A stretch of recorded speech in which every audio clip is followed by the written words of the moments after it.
লাল বাজারে গলির মোড়ে পান দোকানের খরিদ্দার, বাকের আলীরা দূরে মেয়ে নাম ছিল তার গুলবাহার।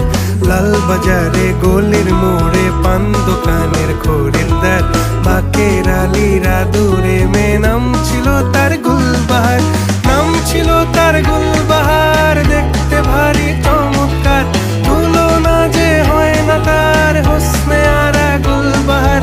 বাকের আলীরা দূরে মেয়ে নাম ছিল তার